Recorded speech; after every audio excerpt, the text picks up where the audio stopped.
বাসায় যদি জামাই বউ দুজনের যদি দুই মতের খাবার রান্না করতে হয় তখন কি কষ্ট বলেন, দুজনের দুই মত।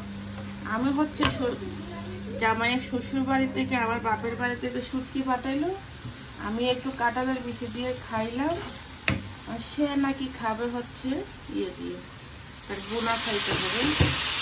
কালকে রান্না করলাম, বললাম শ্বশুর বাড়ির শুটকি খাও, খাই না।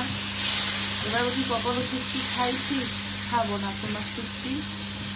তো সকাল সকাল উঠে হচ্ছে আজকে বোনা করতেছি, কারণ তার এই শুটকি হচ্ছে বোনা পছন্দ। এজন্য আমরা যখন কালকে খাইলাম, আজকে হচ্ছে জামাইরা হচ্ছে শুটকি বোনা করে দিচ্ছে। সে একমাত্র খাবে যেটা সিলেটের অরিজিনাল একবারে শুটকি শিরা, ওটা খাবে খালি শিরা দিয়ে, আর কোনো শুটকি খাবে না। আর সব শুটকি হচ্ছে এভাবে বোনা করে খাবে। তো বাসায় হচ্ছে দুজনে যদি এরকম দুই মন থাকে, মিল হয় না মনে মনে জামাই বউর, এই অবস্থা।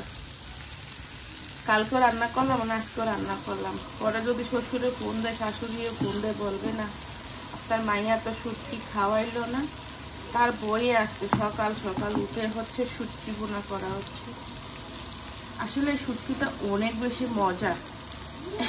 আব্বু হচ্ছে বই পায়া পায়া দিতে যাও, যদি মজা না হয় পরে হচ্ছে 1 কেজি দিচ্ছে। কারণ আগের বার অনেকগুলো আমি আসার সময় শুটকি এনে পরে হচ্ছে ফেলে দিচ্ছি। এটা দেখলেও বোঝা যায় যে শুটকিটা দেখবেন একটু নরম, দুইটার সময় ভেঙে যাবে, ওই শুটকিটা খাইতে কিন্তু অনেক বেশি দারুণ। আর যে শুটকিটা একটু শক্ত থাকবে ওটা কিন্তু কখনোই মজা হয় না। সবসময় শুটকি কেনার সময় নরম টাইপের শুটকিটা কিনবেন, এটা খেতে অনেক মজা। এই শুটকিটা কিন্তু একবারে পারফেক্ট ছিল, অনেক বেশি মজাদার। আমি কালকে কাঁঠালের বিচি রান্না করে খাইছি, তো আমার কাছে অনেক বেশি দারুণ লাগছে। এটা হচ্ছে জামাইয়ের জন্য একটু রসুন আর পেঁয়াজ দিয়ে শুকনা মরিচের গুঁড়ো দিয়ে একটু মাখা মাখা করতেছি, কারণ তার এইভাবে মাখা মাখা পছন্দ। হচ্ছে সকালবেলা সকাল সকাল উঠে জামাইয়ের আবদার পূরণ করতেছি। সুরি শুটকি, এটা কিন্তু সুরি শুটকি ছিল।